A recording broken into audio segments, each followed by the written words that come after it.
ilegal, inconstitucional do Tribunal Superior Eleitoral.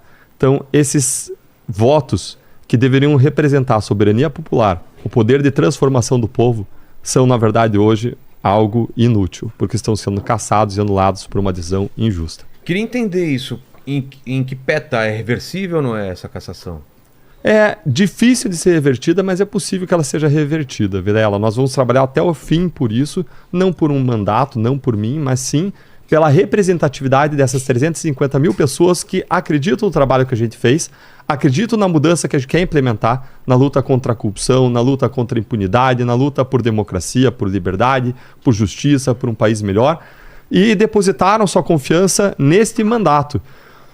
Para resumir o que aconteceu, na semana passada, terça-feira à noite, o Tribunal Superior Eleitoral julgou meu registro de candidatura. Todo mundo que se manifestou antes, Ministério Público, Tribunal Regional Eleitoral, de uma forma unânime falaram que eu era elegível. Mas esse tribunal inventou uma situação de inelegibilidade não prevista em lei e me cassou. Como é que ele fez isso? A lei prevê de modo objetivo e claro: membro do Ministério Público que sair do Ministério Público na pendência de um processo disciplinar se torna inelegível. A questão é objetiva e clara. Eu tinha algum processo disciplinar quando eu saí do Ministério Público? Resposta é não, não tinha. Então eu era logo elegível. Mas eles fizeram um exercício de futurologia com bola de cristal, com uma combinação com leitura de mente, e eles disseram que, como eu tinha lá um rescaldo de 15 reclamações disciplinares contra mim, eles supuseram que eu quis sair do Ministério Público porque eu poderia, no futuro, alguma dessas reclamações se converter num processo disciplinar, que poderiam se converter numa condenação, que poderia ser uma pena de demissão, o que poderia no futuro me deixar inelegível. Então, eles entenderam que eu deveria ficar inelegível. Criaram uma situação de inelegibilidade que não estava prevista em lei. Isso é vedado não só porque não estava previsto em lei, mas porque a interpretação da Constituição, segundo toneladas de decisões judiciais, toneladas de visões dos mais diferentes autores, é a visão de que regras que restringem direitos não podem ser interpretadas de modo extensivo. Você não pode pegar uma regra que restringe o direito da pessoa de ser votada ou de votar e elastecer essa regra para abarcar situações que não estão nela previstas. Então foi uma decisão inconstitucional, ilegal, absurda, que acabou anulando os votos das pessoas, o poder mais básico de uma democracia, que é o poder da pessoa escrever o destino do nosso país e a nossa história por meio do exercício do voto. Entendi.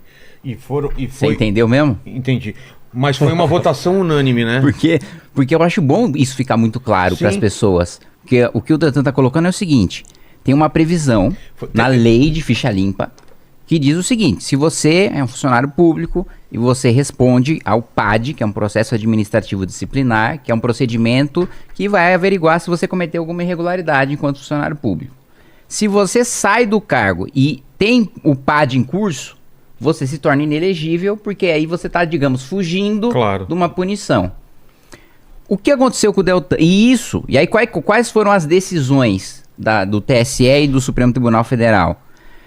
A interpretação tem que ser restritiva. O que significa interpretação restritiva? Você só pode interpretar aquilo que está escrito na lei. Aí você pode falar, Vilela, mas pô, não é sempre assim? Você não sempre interpreta o que está escrito? Não. Tem interpretação extensiva. Vou dar um exemplo básico de interpretação extensiva. Tem na Constituição que você tem o direito ao sigilo em cartas. Tá. E aí o Supremo deu uma interpretação extensiva falando, bom, na época que o Constituinte colocou o sigilo para cartas, não existia e-mail. Mas a intenção do legislador foi garantir o sigilo de comunicação entre as pessoas. Então vamos aplicar para e-mail também por uma interpretação extensiva. Entendi. Agora, para restringir direitos fundamentais, como o direito de votar e ser votado, você precisa ler a letra da lei. E a letra da lei fala, PAD, não um sindicância preliminar, não um processo preliminar. E o registro do Deltan foi cassado com base num procedimento preliminar. Ou seja, não existia um PAD. Aí, quando ele diz que o TSE agiu como vidente, que o TSE diz o seguinte, olha, tinha um procedimento preliminar, esse procedimento preliminar ia se transformar num PAD, esse PAD ia punir o Deltan, e por isso o Deltan saiu do cargo no procedimento preliminar. Ou seja, sabe o Minority Report? Sim. Que você está sendo punido por um crime do futuro? É isso que fizeram com o Deltan. Exatamente isso. Eles me puniram por uma possibilidade futura de ser acusado, né? Nem de cometer um crime, né? De ser acusado num processo disciplinar, de vir a ser condenado e vir a ser condenado a uma pena de demissão. E como é que você vai explicar, Vilela, que pessoas condenadas, acusadas na Lava Jato por crimes graves estão elegíveis e eu, que não respondo nem a uma acusação administrativa, não estou nem falando de investigação criminal, processo criminal, condenação criminal, eu não respondo nem a uma acusação administrativa, porque o processo disciplinar ele começa com uma acusação administrativa. Antes disso não existe acusação administrativa. Eu nem respondo a uma acusação administrativa e me tornaram inelegível. É algo que a gente só consegue compreender num contexto que é o contexto que o ministro Barroso colocou numa declaração. Até não sei se a gente tem preparado aí para mostrar para o pessoal, acho que valeria a pena. Declaração aí, que mandou para você. Vale a pena mostrar. Coloca pra gente aí, Helene. O que foi essa declaração? Dá o contexto dela. Quando foi? Coloca com áudio. Sim. E quando é essa declaração? Essa declaração deve ser de 2020 e 2019, quando a reação do mundo corrupto estava a pleno vapor já. Quem acompanhou o que aconteceu na Itália conhece o filme da reação da corrupção. 1. Mudança na legislação ou na jurisprudência. 2. Demonização de procuradores e juízes. E 3.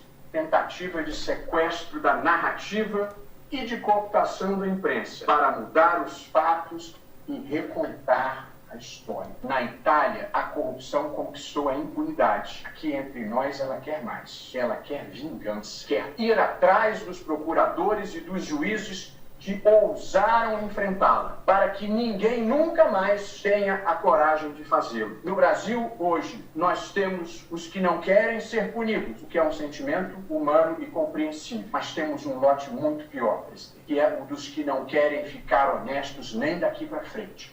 E gostariam que tudo continuasse como sempre. E aí? E aí, Kim? É exatamente isso que está acontecendo, né? É a mudança, a inversão da narrativa. Tá, mudou a jurisprudência, a imprensa que antes, né, exaltava a Operação Lava Jato, passou a demonizar a Operação Lava Jato, né?